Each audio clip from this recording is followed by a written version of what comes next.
His brother was supposed to be untouchable, protected by the most powerful men in Seoul. But one night, he was stabbed, betrayed, and left to die. Now the monster they crippled is back. Under the cold city lights, Ji-jun makes a deal with power. He tells his younger brother, Ji-suk, that Chairman Lee Ju-woon has agreed Ji-suk can join the company. But Ji-jun doesn't work in boardrooms. He walks into a brutal gang fight and dismantles a top fighter like he's nothing. Bones crack. Men fall. Ji-jun doesn't break a sweat. Present day. A Bongsan group manager is kidnapped. 2 foreign assassins eliminate him with chilling efficiency. Chairman Gu Bongsan quietly admits the truth to Chairman Lee Ju-woon. His own son, Gu Junemo, hired the killers after discovering financial corruption. To avoid scandal, Bongsan asks Ju-woon to clean up the mess. Ju-woon assigns the task to his successor, Ji-suk. But Ji-suk doesn't want the throne. He wants out. Still, he handles business. He meets Junemo and calmly orders the foreign assassins to leave Korea within 3 days. Junemo smirks. He brings up Ji-jun. Years ago, Ji-jun caused chaos so massive that both chairmen had to intervene. They spared his life, but crippled him by slicing his Achilles tendon. Junemo taunts Ji-suk. Big mistake. In seconds, Ji-suk beats him down and walks away as Junemo screams threats of death. Ji-suk visits Ji-jun, who's been living alone in the woods for 6 years. Ju-woon wants Ji-suk to take over the empire. Ji-suk is conflicted. Ji-jun senses something is wrong. And he's right. Back home, Ji-suk feels it, someone's watching. A cat distracts him in the parking lot. Then masked men attack from the shadows.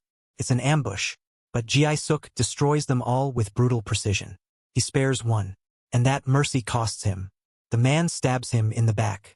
Ji-suk is dead. Executives bow in silence. Chairman Bongsan and Junemo attend. Tension fills the air. Rumors suggest Bongsan orchestrated the hit, but officials claim it was just runaway kids. Then someone unexpected appears. Ji-jun. The monster they thought was gone. He stands before his brother's body. And he knows. This wasn't random. Ji-jun confronts both chairmen. 11 years ago, they made a deal. Ji-jun would disappear forever. In exchange, they would protect Ji-suk. They failed. Now the pact is broken. The hunt begins. Ji-jun visits the police station and forces his way into meeting the suspect, Hui-chan.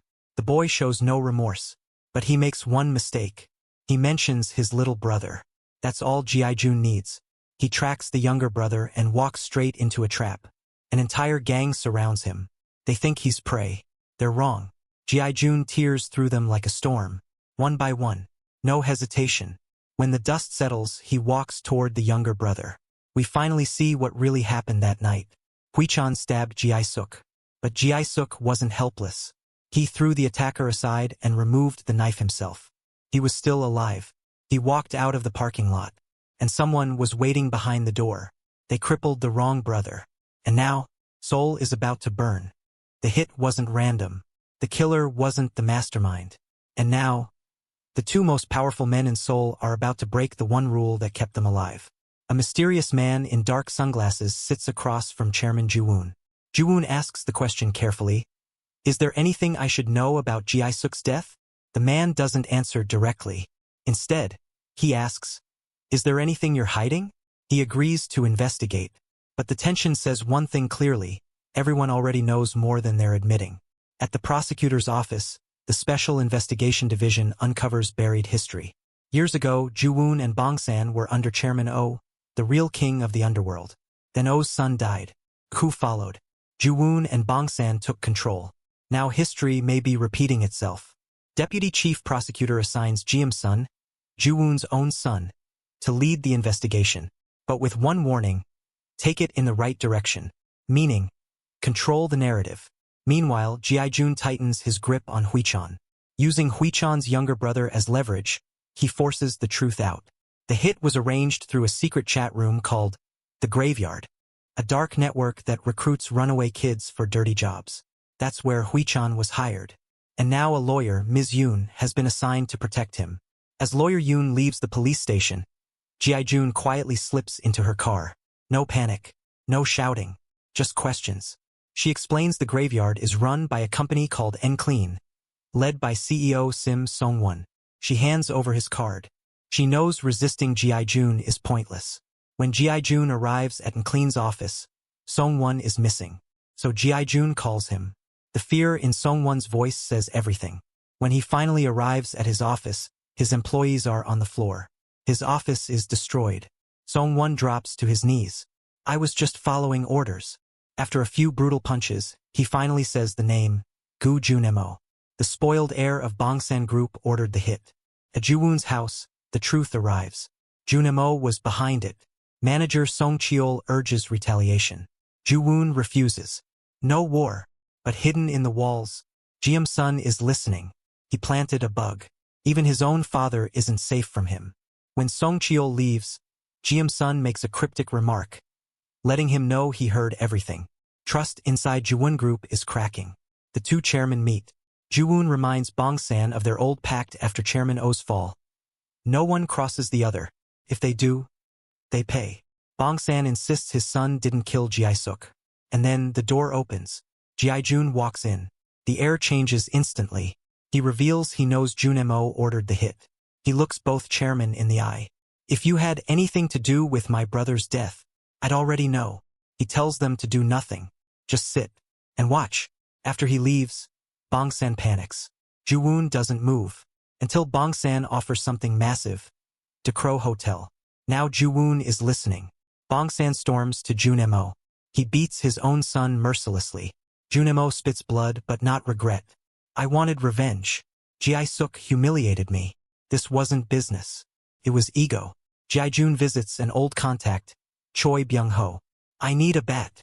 Like the old days. Byung-ho says it'll take time.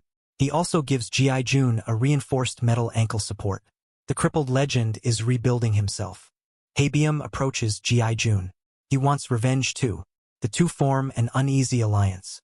Using Lawyer Yoon and the Graveyard Network, they track Junemo's location. The hunt begins. Flashback. The man in sunglasses calls Ju-woon. Yes, Junemo ordered the hit. Then he says something dangerous. You have one rule. You can follow it, break it, or make a new one. A new rule could mean Ju-woon takes over all of Bongsan. Total power. In the next room, Jiam-sun hears everything. Jiam-sun opens a file. Inside, a search and seizure warrant. Target, Lee Ju-woon. His own father. The sons want revenge. The fathers want power. And this time, there will be no mercy. Chairman Bongsan tries to hire a professional assassin to eliminate G.I. Jun, but the assassin refuses, claiming he's not skilled enough to handle him. Realizing the threat is serious, Bongsan orders Junemo moved to a safe house and begins digging deeper into Ji-suk's death. At the De Crow Hotel, chaos erupts when G.I. Jun storms in violently, looking for Junemo. While Dongkyung fights G.I. Jun to stall him, Chun-suk escapes with Junemo. G.I. Jun's presence alone sends shockwaves through the organization. Meanwhile, G.I. Jun visits Sim Song-won, giving him just one day to reveal Junemo's location, showing that G.I. Jun is methodical, not reckless. Flashback 11 years ago. We learn the truth about G.I. Jun's history. Years ago, Ju-woon and Bongsan were losing a gang war under Chairman Oh, until G.I. Jun arrived and turned the battle around.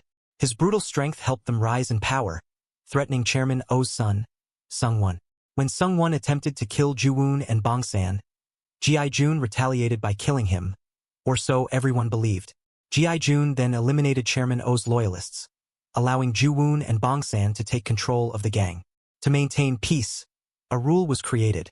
No internal bloodshed. But because G.I. Jun had sparked the chaos, he was punished. His Achilles tendon was cut and he was exiled, removing him as a future threat.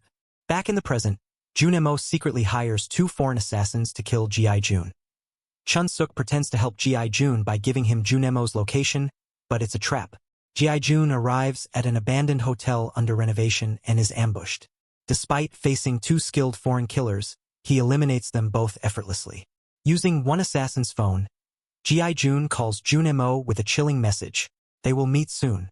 In a bombshell revelation, Ji-suk, not G.I. Jun, was the one who killed Chairman Oh's son 11 years ago.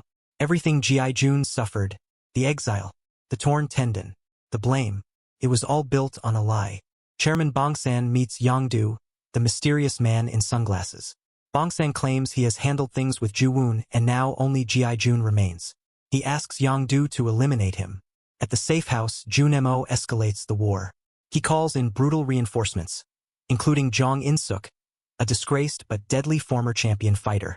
Junemo offers them 1 billion won to kill Ji-jun. Meanwhile, Ji-jun is being treated for his injuries, still relentless despite everything. In a shocking turn, Junemo confronts Byung-ho in his office. When Byung-ho warns him not to provoke Ji-jun, Junemo attacks him with a bat. Chun-suk arrives, but too late. Junemo kills both men without hesitation. When Ji-jun calls, Junemo answers and coldly tells him Byung-ho and Chun-suk are dead. Then he gives him the safe house address. Ji-jun stops by Byung-ho's place, sees his body, and picks up a new bat made for him. A symbolic moment before war. Junemo gathers dozens of men at the safe house, offering huge money to anyone who captures Ji-jun alive. Ji-jun arrives. A brutal fight breaks out. He tears through the crowd, sending most of them running after taking down the biggest fighter. But then he faces Jong In-suk. The fight is intense and evenly matched. Ji-jun takes heavy hits and begins to struggle, until he grabs a shard of glass and stabs In-suk in the eye. After a savage exchange, Ji-jun finally defeats him. Panicked, Junemo pulls out a gun, but Ji-jun is faster. He disarms him easily. Junemo begs for his life, screaming that killing him won't bring Ji-suk back. With one devastating strike of his bat, Ji-jun kills Junemo. He calls Bong-san, who tries to say Junemo wasn't responsible for Ji-suk's death. Ji-jun cuts him off. According to the rule, Junemo is dead. As Ji-jun drives away, a brief flashback shows Ji-suk wanting to reconnect with him. A quiet, emotional moment. Suddenly, a car rams Ji-jun's vehicle, forcing it off a bridge into the river below. A man with a hand tattoo steps out, makes a call, and calmly says, Ji-jun is dead. But in this world, nothing is ever that simple. In a flashback that finally reveals the truth behind Ji-suk's death. After chasing off the runaway kids who ambushed him, Ji-suk believes the worst is over. But inside the dim parking structure, danger still lurks. A masked man appears, not a frightened teen, but a seasoned fighter. What follows is a brutal, desperate hand-to-hand fight. Ji-suk struggles with everything he has. But it isn't enough. The masked attacker drives a blade into his neck and disappears into the shadows, leaving him to bleed out. Outside, Detective Han waits in his car. By the time he enters the parking lot and calls in the homicide, it's already too late. The past sets the stage for the present. And in the present, chaos reigns. Ji-jun's car is pulled from the water, a wreck that should have carried his corpse. But fate has other plans. Hae-byum finds him barely alive on the shore and rushes him to safety. Against all odds, Ji-jun survives. And when he wakes up, there is only one thing on his mind: revenge. Elsewhere, Chairman Ju-woon and Chairman Bong-san finally come face to face. The tension is suffocating. Bong-san confesses he ordered Ji-jun's death, claiming it was necessary to protect his son. But he doesn't stop there. He presents explosive documents proving Detective Han was secretly paid by JW Gallery, a corporation under Ju-woon's control.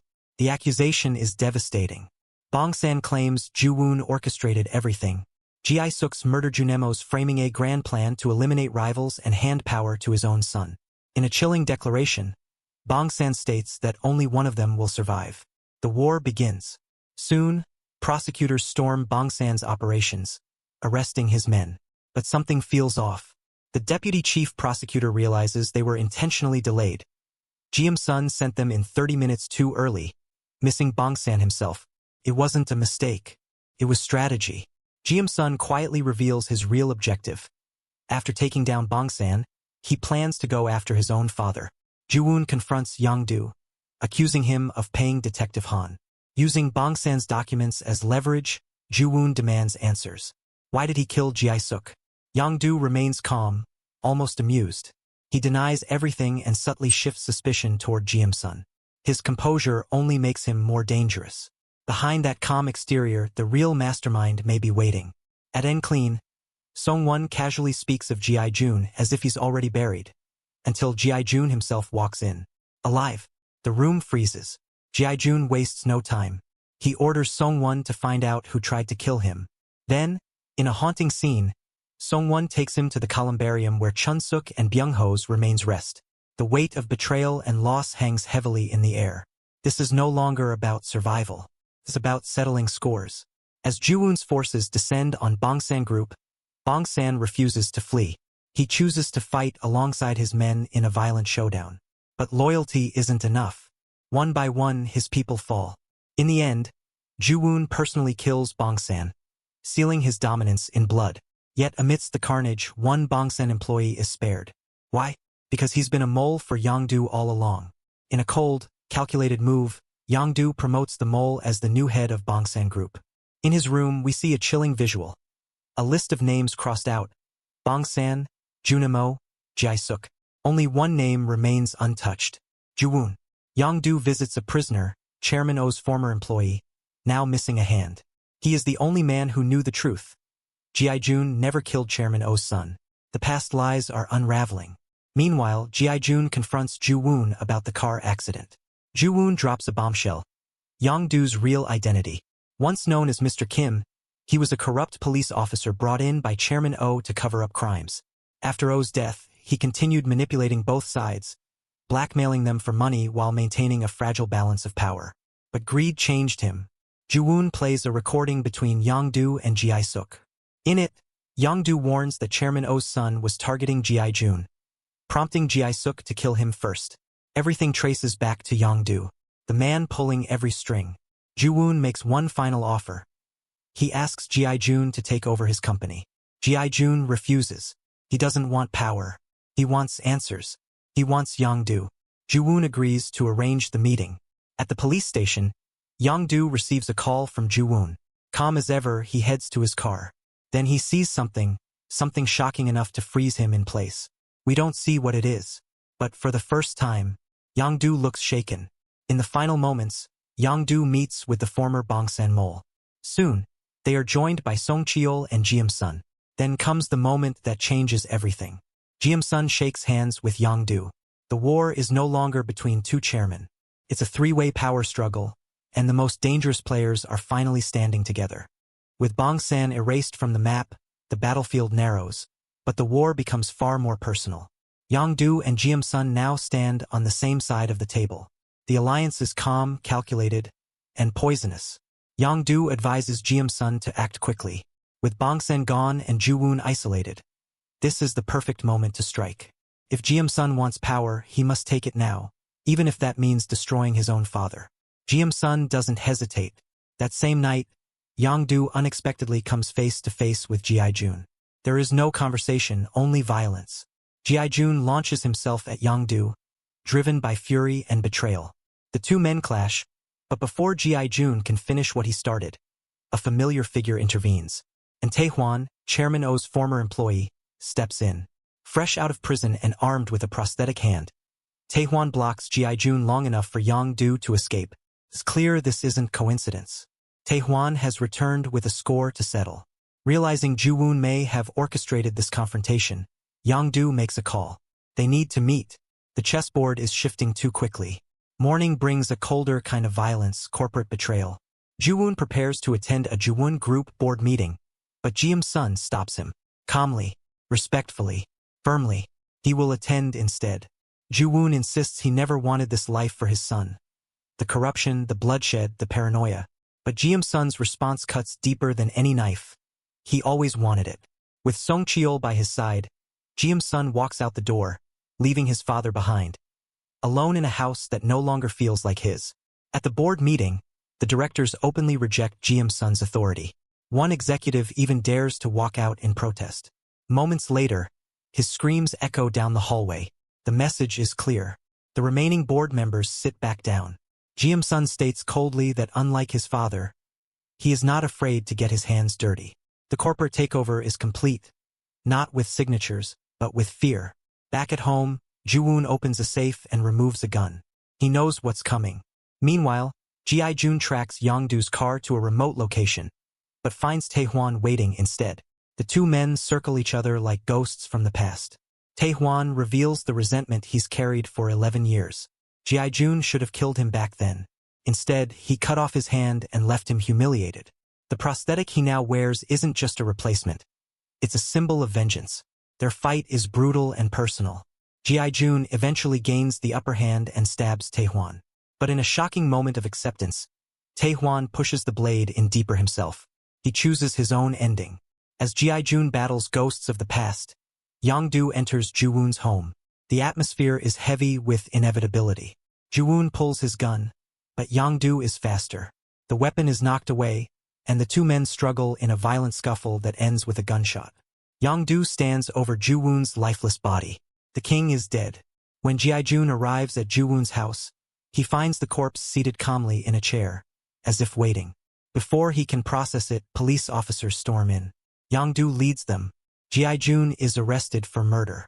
A quick flashback reveals the final twist. Ji-sun planted a bug in his father's room. He listened to the murder happen in real time. This wasn't just betrayal. It was orchestration. At the police station, Yang-do sits across from Ji-jun and finally admits part of the truth.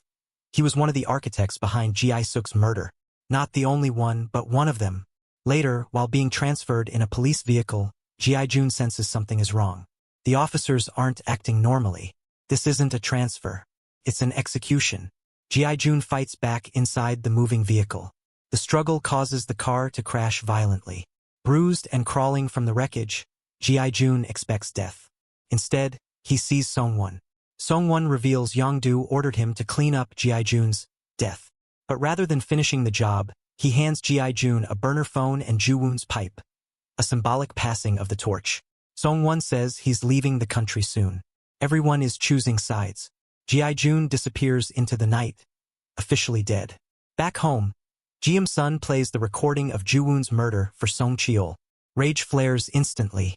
Song Cheol wants to eliminate Yang-do immediately, but Ji-sun thinks bigger. Instead of revenge, he chooses control. Using his authority as a prosecutor, Ji-sun orders a search and seizure of Yang-do's office, cutting him off from his power base. He then calls Yang-do directly and reveals he knows the truth, and is abandoning him. Yang-do realizes too late that he has been used. Ji-sun meets Kaneyama, the Japanese assassin who killed Ji-suk. Interpol is hunting him. His identity was protected by Yang-do in exchange for murder. Now Ji-sun offers something better: freedom. No strings attached. All Kaneyama has to do is kill Ji-jun. The hunt begins again. A final flashback rewinds 8 months. Ji-sun approached Yang-do first. Internal Affairs was building a case against Yang-do. Ji-sun offered protection, but at a price. His vision was clear: unite Ju-woon and Bongsan, kill Ji-suk, frame Junemo, ignite a war, sit alone at the top. Yang-do listens carefully. After Ji-sun leaves, he reveals his own insurance policy. He recorded the entire conversation. The recording is saved onto a flash drive. That flash drive is sealed inside a small package and hidden at his golf club. Back in the present, one of Yang-do's men retrieves that exact package and heads toward his hideout. The game isn't over. Ju-woon is dead. Ji-jun is officially a fugitive. Yang-do has been outmaneuvered. And Ji-sun, the quiet son, now stands at the top of the board. But in this world, the throne is built on corpses. And the more blood you spill, the harder it is to stay seated. Ji-sun discovers a hidden gun among Yang-do's belongings. Confirmation that betrayal has been circling closer than anyone realized. The tension only thickens as Chairman Ju-woon's funeral unfolds. A somber gathering masking the silent power struggle brewing beneath black suits and bowed heads. While prayers are whispered inside the church, Song-won waits at a dock with a suitcase stuffed with cash, planning what he claims is a bigger move than simply running away. But ambition blinds him. 2 rough-looking gangsters ambush him. And in a brutal twist, his own colleague turns on him and steals the money. The betrayal isn't random. It's orchestrated. The hit was ordered by Ji-sun through Song Cheol, proving that Ji-sun is already tightening his grip behind the scenes. Meanwhile, Ji-jun closes in on the truth. He intercepts Yang-do's men as they transport a mysterious package from a golf club. Inside is a flash drive packed with Yang-do's secret recordings, damning evidence on Ji-sun, Ju-woon, Bongsan, and others. Ji-jun tears through the guards with ruthless efficiency and retrieves the recording implicating Ji-sun. But a greater threat awaits him. Kaneyama, the Japanese assassin, steps into his path. Their fight is savage and evenly matched. Blade against blade, skill against fury. In the heat of combat, Ji-jun realizes Kaneyama is the man who killed his brother, Ji-suk. Rage sharpens his movements. What was a duel becomes an execution. Kaneyama falls, and with him, another piece of the truth is buried in blood. There's only one name left on G.I. June's list, Yongdu. Yongdu sees him coming. Gun in hand, he fires, once, twice, bullets tearing into G.I. June's body. But G.I. June doesn't stop. Wounded and staggering, he advances like a man who has already accepted death. What follows is not a fight but a reckoning. Yongdu meets a brutal, grisly end as G.I. June delivers justice soaked in vengeance. Back at the church, alliances are shifting. Jiam-sun speaks privately with the deputy chief prosecutor and Yongdu's mole, now the new head of Bangsan Group. With calculated persuasion, he pulls them to his side.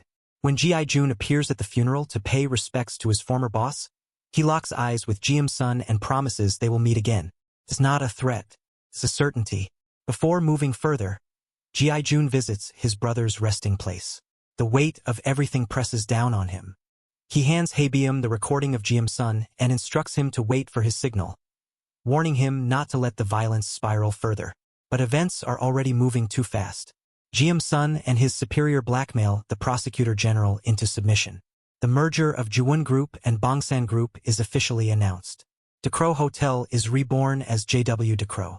At a lavish celebration, Jiam-sun delivers a chilling speech, promising a new system where even their illegal activities won't be considered crimes. He speaks like a man who believes he has already won. With lawyer Yoon's help, Haebium sends the incriminating voice recording to news outlets. Phones buzz.